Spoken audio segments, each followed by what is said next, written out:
Alright, in this section we're going to be working in section 1.4. So our learning targets for today are I will be able to, and I can, at the end of this lesson, solve absolute value equations, solve equations involving two absolute values, and then identify special solutions of absolute value equations. So now, the big thing to remember is that an absolute value equation is an equation that has an absolute value expression. And an absolute value expression has those absolute value bars. This would be an absolute value expression. Okay. So here's one of our first core concepts, the properties of absolute value. So we're going to say that A and B are real numbers, just meaning that they're numbers that we recognize and can deal with. I know that the absolute value of A is greater than or equal to 0. The second property that I know is that the absolute value of a negative A is equal to the absolute value of A. So I can just take anything that's negative inside the absolute value sign, and it's the same thing as the positive value. They're interchangeable. I know that if I'm multiplying two things together inside of an absolute value, it's the same thing as taking the absolute value of one and multiplying it by the absolute value of the second one. So similar to that is dividing. If I'm dividing A divided by B and taking that absolute value, I can take the absolute value of A divided by the absolute value of B. So now I'm going to be looking at solving absolute value equations. So to solve an equation such like this one, ax plus b, the absolute value of that equals c. When c is greater than or equal to 0, I have to solve my different linear equations. So I always have to set up two equations to solve this. I set up ax plus b equals c, so I just rewrite the equation the first time without the absolute value symbols, or my ax plus b, so the thing that was inside the absolute value, equals a negative c. If my c, the thing that's on the other side of the equal sign, is less than 0, I know it has no solutions, because absolute value is always non-negative. It's always a positive number. Okay, so here's an example. We're going to solve these equations. So I have x, the absolute value is x minus 4 equals 6. So I remember from that last slide I have to rewrite x minus 4 equals 6. So I rewrite everything just kind of as it's written, and my second equation is going to be x minus 4. I leave everything that's inside the same, equals, and then I switch the sign on the other side. So now that I have my two equations, I can go ahead and solve. And from our last several sections, I see here that I want to get x by itself, and I'm subtracting 4, so I have to do the opposite of that to undo that, so I add 4. So those can go away, so x equals 6 plus 4 is 10. That's one of my possible solutions. To get my other solution, I have to solve this other problem. So I have to add 4 to both sides again. So x equals a negative 6 plus 4. Since the signs are different, I know I'm really subtracting. And I know 6 minus 4 is 2. And the negative sign was with the bigger number, so that means my answer will be negative. So these are my two possible solutions. Okay, so x can equal 10 and x can equal negative 2. So now I can go ahead and I can graph what this looks like. So here's my number line. And if I have this,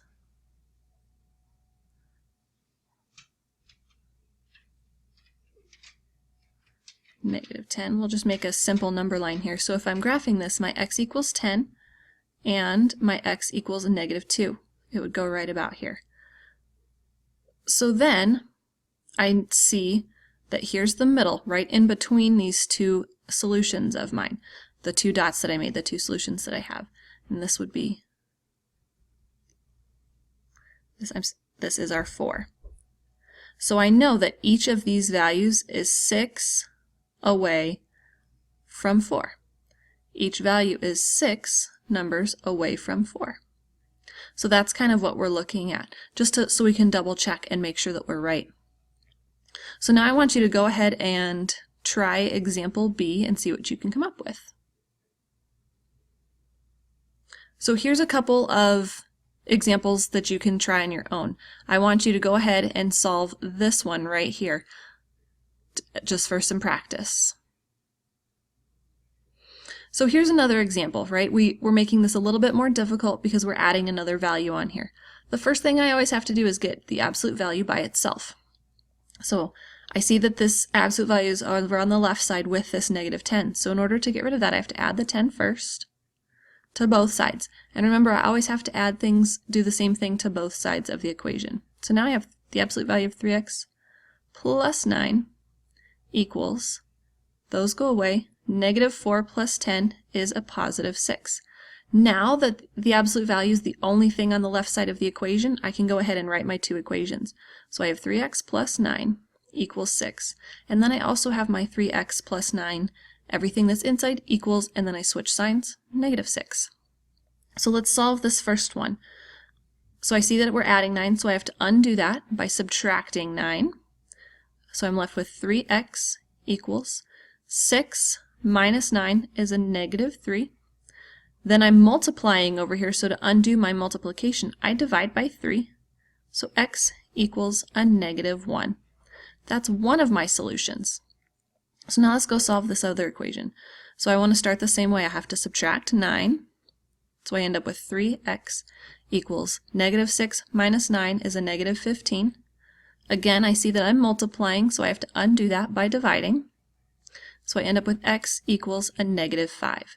So these are my two possible solutions to this equation. The only difference between this one and what we were previously looking at was I had to get rid of this 10 value first, and I did that by adding it to both sides. All right, so here's a word problem we have to think about. In a cheerleading competition, the minimum length of a routine is 4 minutes, and the maximum length of a routine is 5 minutes. Write an absolute value equation that represents the minimum and maximum length. So the first thing we have to do, right, is we have to understand the problem. So I know the minimum and I know the maximum, and then I have to write an absolute value equation. So in order to do that, I then have to make my plan. I know that these are both solutions to this absolute value equation, so I want to use a number line to find the halfway point. So I can just write my simple number line, and my minimum, I was told, was 4, the maximum was 5, and I know that right in between, the very half is 4.5. So I know that that's going to be my halfway point.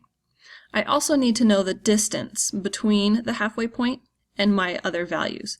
And I know that since this is the middle, it's going to be the same, and I know that this is 0.5. So with all of this information that I found, I can now write my equation. So I know I'm going to have my absolute value symbols equals. So the absolute value symbols are going to equal the difference, the distance here to the halfway point. So this is going to go on this side. I know I'm going to have x and minus, and here's where I put the midpoint, so my 4.5. So now I can go through and double check the answer, right? And I plug in both things. So I've got 4 minus 4.5, but again, my absolute value equals 0.5, and then I have 5 minus 4.5 equals 0.5. And all I did here was I took our two starting values and I plugged them into the equation that I came up with just to double check. So let's go ahead and look and just double check that our math was correct. I know that 4 minus 4.5 is 0.5. Negative 0.5, because the 4.5 was bigger, equals 0.5. This is true, because remember, one of our properties is if I have a negative absolute value of something, it makes it a positive value. So those two things are equal. And I know that 5 minus 4.5 is 0.5. And the absolute value of that is the same thing as 0.5. So those are both correct. So we know that our equation, which is right here, was right. So now here's some examples that you can just try on your own to see if you're able to continue with these examples. So here's another core concept, solving equations with two absolute values. So see, we have one on this side and one on this side. And so we have to be able to look at these two things. So here's how I do this. I write my first equation just the same way I did, without the absolute value symbols. Then I have to write my second equation as I take the first one just fine, and I make the second one completely negative. Here's the thing is, don't forget your parentheses on that second one to distribute the negative sign. So here's our example. We're going to look at part B to solve together, just because it's a little more difficult. So I know from the previous slide I have my 4x plus 10 equals 2 times the absolute value. So I'm getting rid of the absolute value right now. I'm turning this into some parentheses. 3x plus 1. That's my first equation. Then my second equation, right, the first absolute value stayed the same, so 4x minus 10 equals, then I had to make everything on this side negative. Negative 2 times 3x plus 1. Now I can just solve both of these equations. Okay, so now that we're here, we can go ahead and distribute and solve. So I'm going to have 4x plus 10, and I don't know where this plus came from. I was incorrect on that. It is a subtraction. So we're just going to go back and double check and change that. So that's gone. That's a minus. 4x minus 10 equals 2 times 3x is 6x, 2 times 1 is 2. Then I know that I have two different values with x's and two different values without x's. So I'm going to subtract 6x from both sides to move all of my x terms over to one side. So I end up with a negative 2x, because 4x minus 6x is a negative 2x, minus 10 equals 2. So now I have to get all my constant terms to the other side, so I add 10 to both sides. So now I'm left with negative 2x equals 12. Then the next thing I do to get my x value by itself is, since I'm multiplying, I go ahead and divide by a negative 2. So x, I know, is a negative 6. That's one of my possible solutions. So the other solution, I have to look at this and do the same steps. So I've got my 4x minus 10 equals, this negative 2 times 3x is a negative 6x, negative 2 times 1 is negative 2. So I'm going to follow the same steps. I'm going to move my x values, but here I add, because over in my original problem it's subtraction. So I add 6x, so I have 10x minus 10 equals negative 2. Then I add 10 to get all my constants on one side. So 10x equals negative 2 plus 10 is 8. And then I divide by 10. So I have x equals 8/10. But I look at that and I say, that's a fraction that I know can be simplified. And I know that I can divide both the numerator and the denominator by 2. So I'm going to go ahead and simplify my fraction. So x equals 4/5. Then I'll make sure I want to go back and double check my work to make sure that I was correct. So here's a couple that you can try on your own. So example 5. Here we are looking for extraneous solutions. Now an extraneous solution we solve and we get that it is a solution, but then when we go back and double check, we realize that it doesn't actually work. So let's try this one. So I see I'm solving 2x plus 12 equals 4x. And I know that my first equation, 2x plus 12 equals 4x. I write it just the way it's written up in the original equation. And my second equation is going to be 2x plus 12 equals a negative 4x. So I just make a negative the other side. So then I know I want to get all of my x values over to the right side. So I subtract 2x. And I subtract 2x. So I'm left with 12 equals 4 minus 2 is 2. Then I can divide by 2. And I divide by 2. So I get that 6 equals x. And we'll come back and double check that in just a minute. So I want to follow those same steps over here. Negative 2x. So I subtract 2x. So I'm left with 12 equals a negative 6x. Again, I divide by whatever's with my x by this negative 6. So then I have a negative 2 equals x. So now I'm going to go back and double check the work. So I take the value that I'm given and put it back into my equation. So I would have the absolute value of 2 times 6 plus 12 equals 4 times 6. And I can double check. So 2 times 6 is 12. So now I have the absolute value of 12 plus 12 equals 4 times 6 is 24.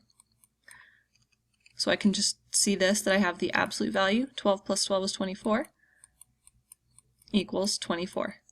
This one works out. This one is a check mark. That one is true. So let's try this one back up in my original equation. So I've got 2 times a negative 2, and the absolute value of that, plus 12. This 12 is also in my absolute value, equals 4 times this negative 2. So I see that over here I'm going to end up with a negative 8. Now remember back at my original when I started, one of my properties, I can never have an absolute value of something equal a negative number, so I know that this one does not work. So take just a minute now and look back at your learning targets to see how you did for this section.